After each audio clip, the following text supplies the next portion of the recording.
السلام عليكم ورحمة الله وبركاته. كسو دوادا channelka kobciya software macalinka casharada soo gudbiyo waxaa loo yaqaana Xuseen Saciid Warsame. Casharkan wuxuu noqonayaa casharkeenii lixaad oo ka hadli doona qaabka loo diiwaangeliyo inventory ama alaabaha ku yaala shirkadaada. Qaabkii inventoryga loo record lahaa ayuu casharkan ka hadlayaa ama loo diiwaangelin lahaa dhinaca barnaamijka. Kusoo dhawaada. Markaad barnaamijka saa usoo furtid qeybaha wax laga diiwaangeliyo waaniga maalintii hore kusoo sheegay casharadii horena ku saabsanay maintain baa la tagayaa. Kadib waxaad tagaysaa inventory and items. Labada click ma siisay maintain inventory and items kadib shaashadeeda weynaysiinaya. Waxaa rabaa inaan xogtan buuxiyo. Xogtan ugu muhiimsan xogtan haddaan buuxiyo bas waan ka adagahay. Inventory-ga intaas uu iga dhan yahay. Kadib aan xogta saan u buuxiyo aan tago PDF-kaygii. Maxaa laga baahan yahay?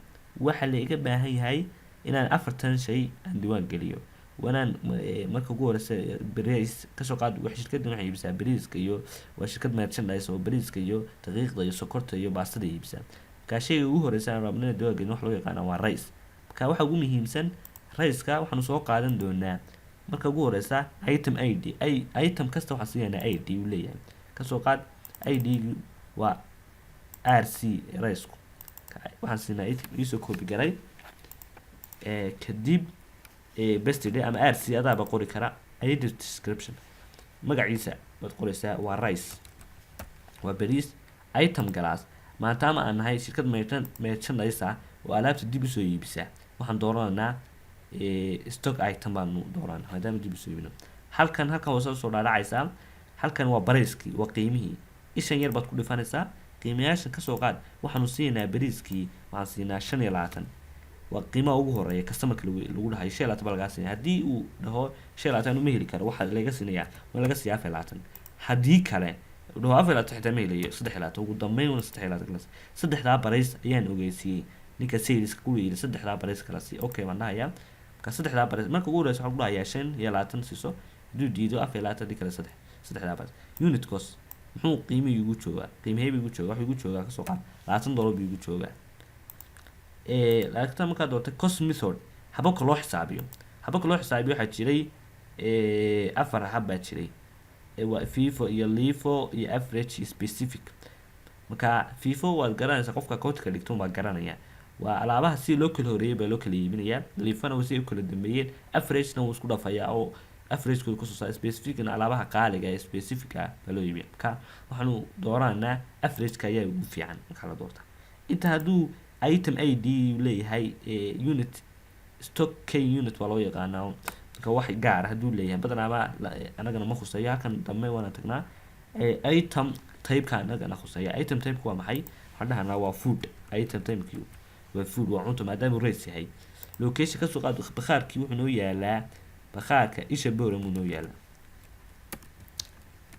isha boorama ayuu noo yaalaa bakhaarka isha boorama ka kadib waxaan diiwaangelin imsaal maxaa lagu stock unitkiisu maxaa lagu xisaabiyaa macna kilogram leh waa imisa kilogram kiishkii waxaan dhahayaa waa 25 kilogram. halkan saddexdan wax baa ugu muhiim saddexdan wax waa inaad doorataa saddexda waxay lagu qoran PDF-ka waxaad ka dooranaysaa ka ugu horeysa waa inaad doorataa sales account waa kala baad doorataa inventory account ka dambana waxaan doorataa cost of goods sold. saasaa loo kala dooranaya waa qaacido la raacayo. ka ugu horeysa waxaan doonayaa sales account sidaas oo kale aan halkan hoose ka eego maadaama uu furnaa sidaas oo kale waa ka labaad waxaan dooranayaa inventory adjustment baa dooranayaa inventory waa ka saddexaad waxaan dooranayaa cost of goods sold waa saddexda account ee transactions keenu saameyn doono markaan inventory iibino waa saddexda account uu saameyn doono ayaa loo yaqaanaa saddexdaas. kadib halkan hoose soo leexo waa minimum stock wuxuu yahay waa inta ugu hooseysa ee bakhaarka yaali kara. ka soo qaad waan 10 kiish weyn yaalaan bakhaarka ugu yaraan 10 kiish hadduu ku ogeysinaya systemku the order quantity xilliga la dalbaya. ka soo qaad markuu uu gaaro 15 oo kale baa la dalbaya the order quantity waa marka xilliga la dalbayo uu itemku intuu gaaro. halkan waxaad ka dooran kartaa vendor-ka preferred vendor ninka aad ka soo iibsan kartid mobile la tixgelin karo waa dooran kartaa. ka soo qaad Omar baan mar walba ka soo iibsanaa kadib halkaas doonaysaa inta ID waxa muhiim ah qaybta kale aan u leexdo qaybta saas loo buuxinayaa qaybta kale waa custom kan wax yar oo xoog dheeraada alternative vendor wuxuu yahay haddii aan Omar ka waayo waa inaan qof kale ka heli karaa, waa inaan ka heli karaa indho deero waa in alaabtii ka heli karaa. Substitution alaabtan alaab u dhiganta bariis haddaan waayo waa inaan helaa baasto, alaab u dhigta waa baasto. No specification waxyaalo la xidhay micnaa waa baasto tayo leh ama waa bariis tayo leh. halkaa qaybta yar baan ka booday description waxaad raaci kartaa bariiskan oo kale this rice waxaad dhahaysaa this rice bariiskan waxaa laga keenay oo kale this rice from India oo kale India laga keenay marka waa bariiska India laga keenay description kana waa raacin kartaa. kadib marka aad intaa dhamaystirtid waxaad dhahaysaa save baad dhahaysaa ii save garay xogtaagu save garay. kadib waxaan rabaa xogtaan ku saa u save garay save ma yiri list baad tagi kartaa.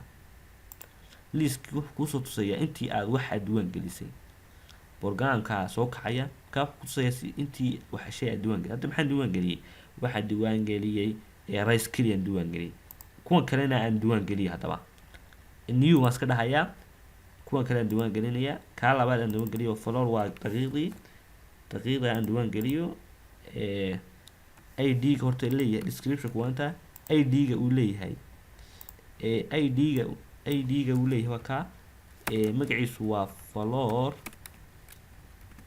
floor itemkiisu waa inay kuu sheega waa stock waxaan leeyahay item. halkan waa barayskii adaa ku kala qori kara kasoo qaad waxaan siinayaa $30 ama $40 baan siinayaa wuxuu igu joogaa 35 waxaan ku kala sheegay kan halka waxaad ku doonaysaa food waa cunto ku yaala isha booramu noo yaala waa imisa waa intaasoo kilogram imisa wash kasoo qaad waa 25 kilogram prefer ninkan kasoo iibsanayno waa kamaniga. kadib intana saddexdii account 6 account baa saddexda account halkan noo yaala ayaad ku buuxinaysaa. waxaad dul tagaysaa saddexdii account aad dul tago ka hore waxa lagu buuxinayaa sales account hoos u soo socod sales baan tagaynaa sales waa ka sales keeni kadaba inventory baa lagu buuxinayaa inventory gaan tago inventory gu waa kee talow ka anaga tagay inventory ka kalena waa maxay koodkii hadda xifsan tahay koodka waad gelin kartaa koodka hadda dushka ay kasii wanaagsan tikra saas oo doorto minimum stock noo yaala kasoo qaad waa 5 uu noqdaa markuu gaaro 10 waa in order quantity waan lagu sameeyaa. kadib information kasta ma buuxiyay kan kana uu buuxin kara haduu vendor kale kasoo iibsan karo information kaas ma laga rabaa. kadib save aan dhahayaa. kadib waxaan eegayaa in list igu soo daray listkii inuu khasab igu ka listkii igu soo dar floor buu yiri oo waa daqiiqdii. labada kalena qaabkaas baa loo diiwaan gelinayaa qaabka labadan loo diiwaan gelin baa loo diiwaan gelinayaa. asxaabay casharkeeni ku saabsanaa si loo diiwaan geliyo muxuu ahaa inventory intaas ku soo gabagabay. assalaamu calaykum waraxmatullaahi wabarakaatuh.